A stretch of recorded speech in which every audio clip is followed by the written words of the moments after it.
Doctor Sajeda Selim, আমরা একটু জানতে চাই যে গর্ভকালীন ডায়াবেটিসে এক্ষেত্রে আসলে মানে প্রাথমিকভাবে আমরা রোগ কিভাবে নির্ণয় করব বা আমাদের মায়েরা কিভাবে বুঝতে পারবে যে তার এই সমস্যাটি হয়েছে? খুব বেশি প্রয়োজনীয় একটি প্রশ্ন আসলে। জি একটি তথ্য বলি তাহলে ব্যাপারটা পরিষ্কার হয়ে যাবে। সাম্প্রতিক একটি গবেষণা যেটা ব্রিটিশ মেডিকেল জার্নালে প্রকাশিত হয়েছে, জি বাংলাদেশ এবং অস্ট্রেলিয়ার গবেষকরা প্রকাশ করেছেন। সেখানে দেখা গিয়েছে যে বাংলাদেশের 61.7% ডায়াবেটিসের রোগী ধানের নাতা ডায়াবেটিস আছে। আচ্ছা, এটার অর্থ হলো যে 10 জনের মধ্যে 7 জনের কিন্তু কোনো লক্ষণ নাই, টেস্ট করলে গিয়ে ধরা পড়ছে। তাহলে গর্ভকাল কিন্তু খুব অল্প সময়, এই সব মিলে 37, 38, 39 বা 40 সপ্তাহ।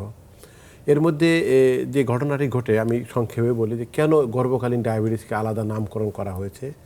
এটা হলো যে গর্ভধারণের প্রক্রিয়ার মধ্যে যখন এক কোষ থেকে 2 কোষ, 2 কোষ থেকে 4 কোষ, 16 কোষ এভাবে ভাগ হতে থাকে, এটাকে টিকিয়ে রাখার জন্য হরমোনের একটা ব্যাপক পরিবর্তন হতে থাকে। এই হরমোনগুলো সাধারণত 14-15 সপ্তাহ থেকেই ওই যে গর্ভস্থ শিশুটাকে টিকিয়ে রাখার জন্য রক্তের গ্লুকোজ বাড়াতে বাধ্য হয়।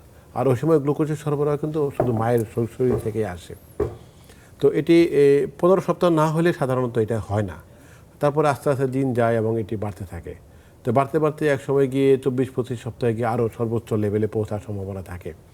তাহলে এই যে ঘটনাটি ঘটলো, এটি কিন্তু গর্ভকালের যে শারীরিক পরিবর্তন, যারা প্রথমবার সন্তান ধারণ করেছেন উনি কিন্তু জানেন না কেমন হয়। কারো কারো দেখেছেন আশেপাশে, কিন্তু এটা নিজের হলে কেমন লাগে এটা কিন্তু কারো জানা নেই।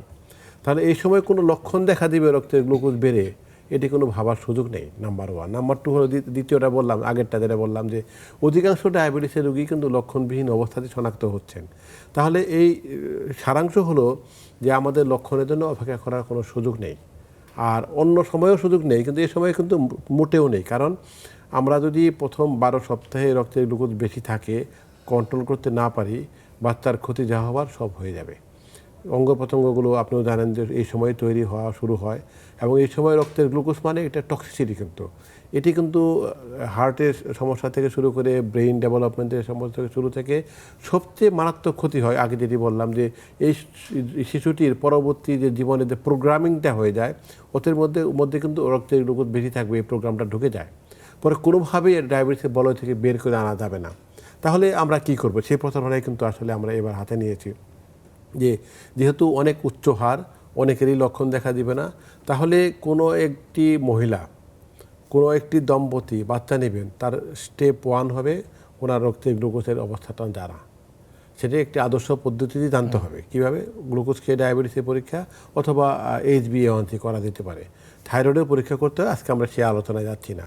কিন্তু যারা সন্তান ধারণ করেছেন, আগে থেকে কোনো রেকর্ড নেই, তিনিও কিন্তু অপেক্ষা করবেন না যে ওনার ডায়াবেটিস হয়ে কি হয় না। এটা একটা পরীক্ষা করার আগ পর্যন্ত অন্য কোনো স্টেটমেন্টে যাওয়া যাবে না। পরীক্ষাটা কি, গর্ভকালীন সময়ে কিন্তু রক্তের গ্লুকোজ খেয়ে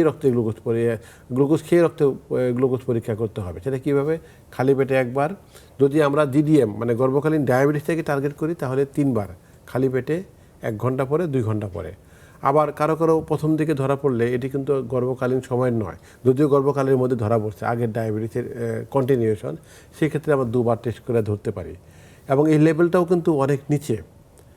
সেজন্য আমরা যদি অনেকে ভুল করেন যেটা যে ওই গ্লুকোমিটারে টেস্ট করেন, এটি কিন্তু ডায়াবেটিস শনাক্তকরণের জন্য নয়, শুধু মনিটরিংয়ের জন্য। আবার RBS দেখে, এটা দিয়েও কিন্তু কাজ হবে না। তাহলে ODTT মানে গ্লুকোজ খেয়ে যে ডায়াবেটিসের পরীক্ষা, সেটিই করতে হবে, এবং কোনো লক্ষণ বা অন্য কোনো দিকে অপেক্ষা না করে তাকে কিন্তু অবশ্যই পরীক্ষা করে নিতে হবে। কিন্তু কিছু মহিলা আছেন যাদের বাড়তি ঝুঁকি আছে, যেমন উনি এখন 32 বছর, 33 বছর, আপনি কিন্তু আশেপাশে অনেক দেখবেন এরকম যে এই সময় বাচ্চা নিচ্ছেন, তারা কিন্তু বাড়তি ঝুঁকিতে আছেন।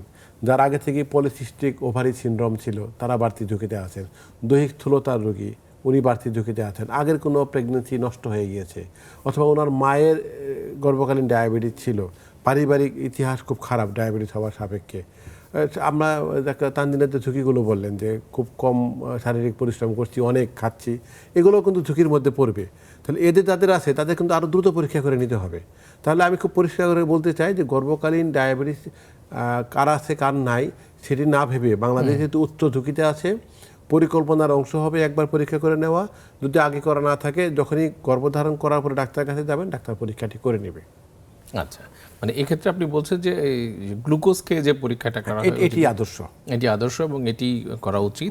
মানে অনেকেই আছেন যারা হয়তো বাসায় একটা মেশিন আছে বা যে বা অনেক গ্লুকোমিটার, সময় দেখা যায় দিনে যে কোনো সময় একটা টেস্ট করেছেন, এটি করে বিভ্রান্ত হবে, সেটা কারণ দিয়ে লেভেলটা যেটা আসবে, কারণ যেহেতু খুব অনেক কম, উনি ভাববেন যে আসলে ঠিক আছে, না ঠিক নাই কিন্তু। হ্যাঁ, তো তাহলে তাদেরকে এই এবং ওজিটিটি মূল কথা যেটা যে একজন নারীও যেন বাদ না পড়ে, মানে একজন প্রেগনেন্ট নারীও আমরা যেন এই বাদ না টার্মটাকে পড়ে। বলি, আমরা কিন্তু আরেকটি ভালো খবর আপনাকে দেই।